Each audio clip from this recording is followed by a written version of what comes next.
Yeah, I'll react to that, sure. Hey guys. Okay, let's do it. How y'all doing today? You good?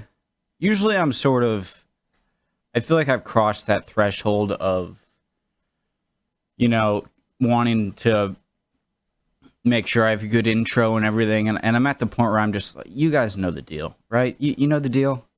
We're here to learn about history, alright? Hold on, let's... Okay, I like this painting for some reason. Let's do it. If you're new to the channel, hello, my name is Connor. I like to learn about history through YouTube recommendations. The original link to the video is at the top of the description below. Right below that will be the link to the Discord. Right below that will be the link to my second channel where I do more non-history related reactions. Love for you to join both. All the things, hit all the buttons. First video of the day. Let's go. This is the one I'm on, right? Oh god, I'm so unprepared. Okay, so Boshin War. It's correct. The Imperial Army. Extra history. Numero cuatro. Let's do it. Oh, my hat.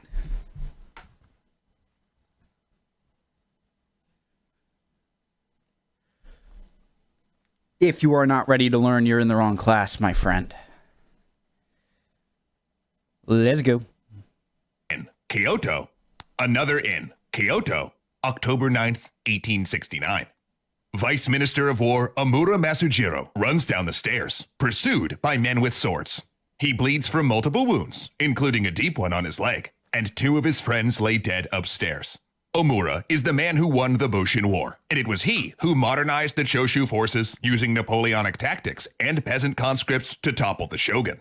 Now he's pushing for the same reforms on the Imperial army, but that would end the samurai as a warrior class, stripping them of their swords. The very swords they're chasing him with.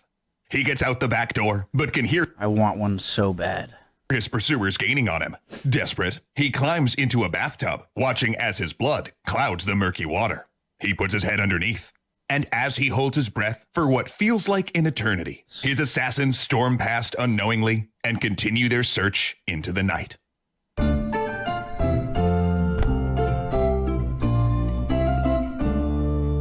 Let's go. The Boshin War may have been over, with the shogunate toppled and the Meiji Emperor restored, but the political violence that had rocked Japan was by no means finished. And given the amount of blood spilled and bitter political divides, you might think that all began with a wave of emperor-ordered executions. But it didn't. In fact, no one was executed at all. The Tokugawa lands were seized and made part of the state, and leaders of the shogunate force were arrested and held under home confinement. I love their symbols. Simple yet elegant. And made part of the state, and leaders of the shogunate force were arrested and held under home confinement for a few years. But by 1872, all were pardoned, and most back working for the government. Even Tokugawa Yoshinobu, the last shogun, was sent to a comfortable... Wasn't the Franco-Prussian War going on at this time? That's off topic, sorry. Working for the government. Even Tokugawa Yoshinobu, the last shogun, was sent to a comfortable retirement in his domain. It was a savvy political move. The idea was to unite the country by, essentially, taking Yoshinobu, the last shogun, was sent to a comfortable retirement in his domain. It was a savvy political move. The idea was to unite the country by, essentially, taking everyone at their word that they had been fighting for what they thought was the good of the emperor. The argument went that everyone had acted honorably, and it was over now. In fact, victorious Imperials even celebrated the heroism of shogunate troops. For example, a group of samurai known as the White Tigers who committed seppuku when they believed their castle had fallen, praising them as examples of military valor. They even installed the spirits of all of the war dead in a common shrine. But just because there was little official punishment didn't mean nothing would change. In fact, everything would change. During the Boshin War, the emperor and his court had issued a decree known as the Charter Oath. This 5-point plan laid out the government's aims during the new Meiji era, which did involve seismic change, though was also worded vaguely enough to be flexible. The 5 points were: 1. Deliberative assemblies with decisions made by public discussion. 2. All classes would be deliberative assemblies with decisions made by public discussion. 2. All classes would be united in carrying out state policy. 3. Common people were allowed to pursue their own calling. 4. Evil customs of the past would be discontinued. And 5. Like 4. if you were a samurai and anyone like looked at you weird or you had a bad day, you could just chop them down. So Evil no more of customs that. of the past would be discontinued. And 5. Knowledge should be sought out throughout the world and used to strengthen imperial They rule. did that very and it well. was that 5th one that was really interesting, because it was essentially an official abandonment of Sonojoy.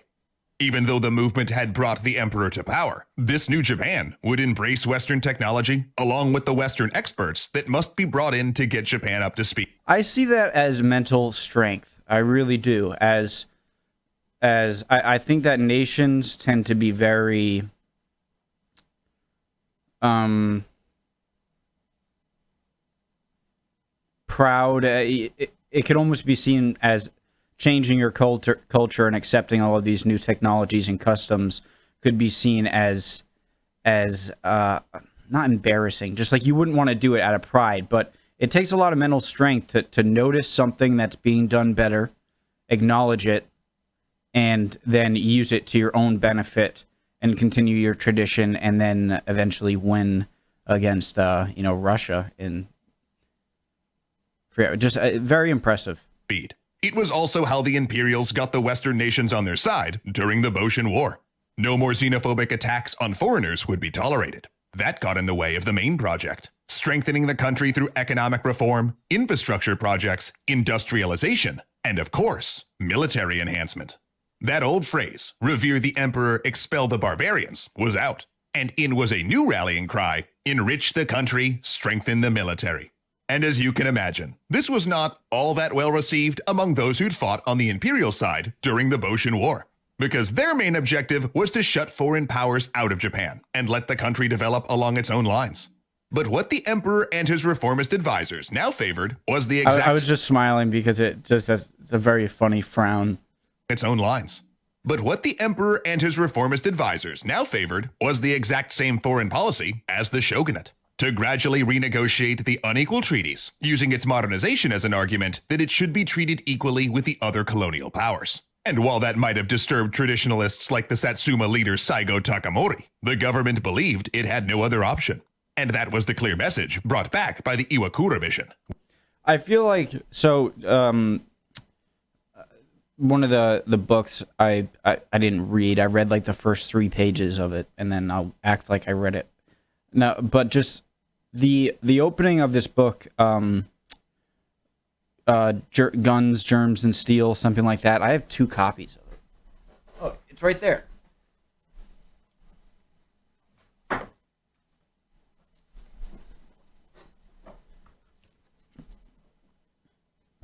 I want to...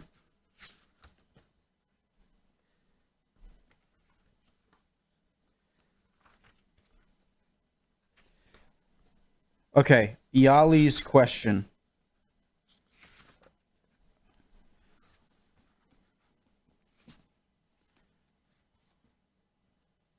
Let's get to his question.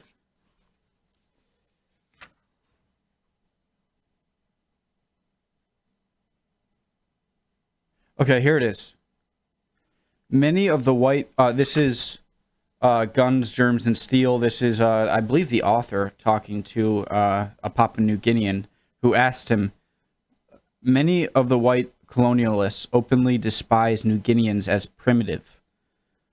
Even the least able of New Guineans' white masters, as they were called in 1972, enjoyed a far higher standard of living than New Guineans, even higher than charismatic politicians like Yali.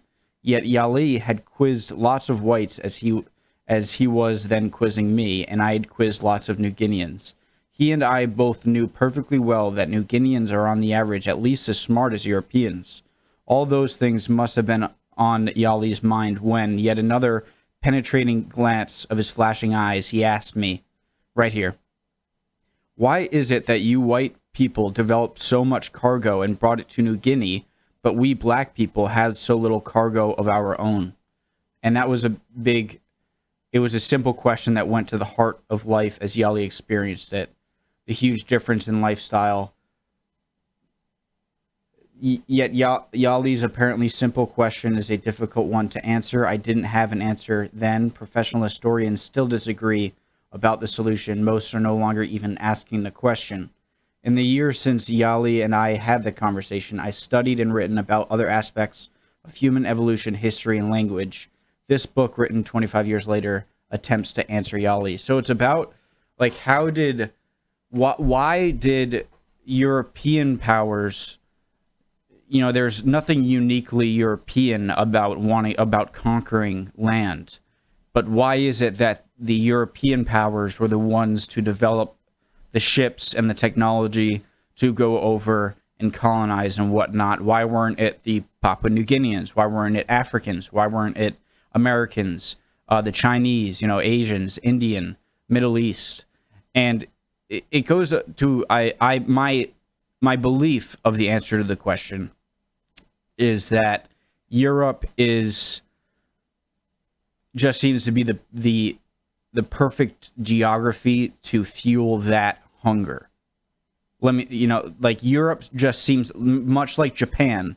I see Japan as kind of the same issue that Europe had, where they have a lot of demand, but they don't have much supply. And so Europe was just the perfect, and a lot of random things happening, the perfect landscape and civilizations where they had to go get stuff.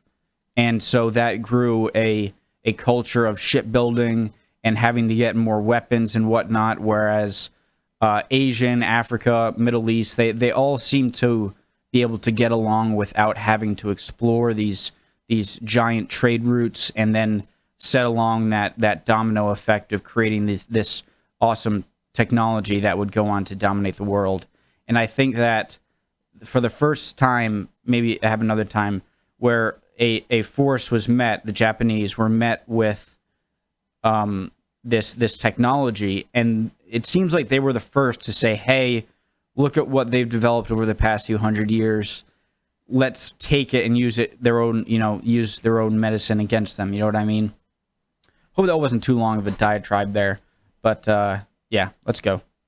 Which between 1871 and 1873 sent diplomats on a tour through the United States and Europe, both to open negotiations and to study Western technology and government. Two of the men on that mission, Okubo Toshimichi and Saigo Takamori, the government believed it had no other option. And that was the clear message brought back by the Iwakura mission, which between 1871 and 1873 sent diplomats on a tour through the United States and Europe, both to open negotiations and to study Western technology and government. Two of the men on that mission, Okubo Toshimichi of Satsuma and Kido Takayoshi of Choshu, would return with a grim message. Japan could not survive outside pressure without modernization, trade, and industrialization. Their artisans could not compete with the cheap Western manufactured goods, and with the unequal treaties disallowing Japan from instituting any protective tariffs or import duties, their choice was to either industrialize or have an economic crash. Okubo and Kido would end up with major roles in the government, known along with Saigo Takamori as the three great nobles of the Restoration, the core of a new oligarchy that controlled politics and development. And these three men and their coalition government were about to completely change what it meant to be a samurai. It was clear that the samurai system, the whole caste system of Japan in fact, was incompatible with a modern state. First of all, you can't have a central system of merchants at the bottom and ours. Japan in fact was incompatible with a modern state. First of all, you can't have a centralized government when the country's divided up by hereditary lords. Kido especially argued it was a recipe for instability and dysfunction, so he proposed a solution. He convinced his Satsuma and Choshu allies to voluntarily turn their domains over to the emperor, who, in turn, reappointed them as governors. From now on, they would be government employees rather than lords. So kind of like a quick switch, like, all right, you give me all your land. All right, now here's all your land back. It's like, why do you give me it? Well, now I'm in control. You're a governor, not a lord. Domains would be renamed prefectures, and their samurai paid by the government rather than the daimyo himself. Indeed, the position of daimyo ceased to exist, with all former daimyo instead given a hereditary aristocratic title that did not confer land.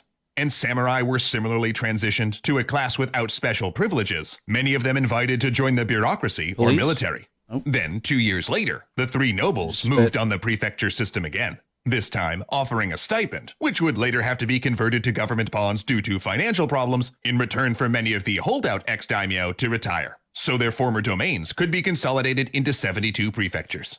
All this was met with grumbling, even armed resistance. But then came the next, more radical step: army modernization. Now, though we talked about military modernization last episode, it would have been more accurate to discuss it in terms of weapons modernization. The Satsuma and Shoshu forces had modern guns and some new tactics, but only a few units were truly modern troops, with uniforms and rank structure. Other than that, it was a free-for-all. Samurai would go into battle wearing a Western suit with 2 swords and a rifle, or a Napoleonic uniform with a katana and a revolver. Now, was it steampunk? That's pretty badass. Samurai awesome? Oh, heck yeah. But efficient? Not. A revolver in one hand and a samurai sword in the other, on top of a horse in a Napoleonic Wars uniform. Nice. Exactly. So weapon and I wouldn't even shoot at him. I'd just be like, you win. Your style wins. Uniform standardization was on the agenda when Vice Minister of War Omura Masujiro began revamping the Imperial Japanese Army. But he believed in more than that. Omura was part of a faction that thought the samurai were incompatible with the equal society they dreamed of. He wanted to abolish the samurai, strip their special rights like killing peasants, ban all symbols of rank like their top knot, and right to carry swords. I was going to ask about that, the top knot. I didn't want to simplify it by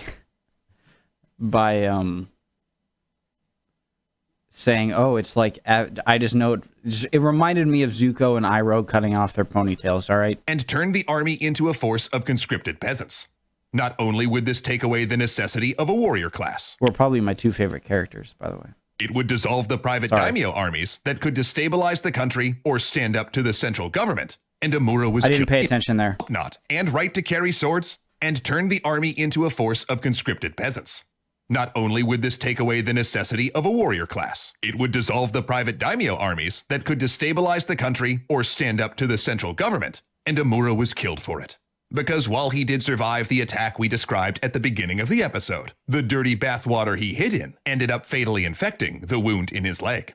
As you can imagine, many samurai were furious about these reforms, but the situation didn't fully explode until 1873. When Korea refused to recognize the Meiji Emperor, leading to a debate about whether Japan should invade. But then Saigo Takamori argued that this was the perfect solution.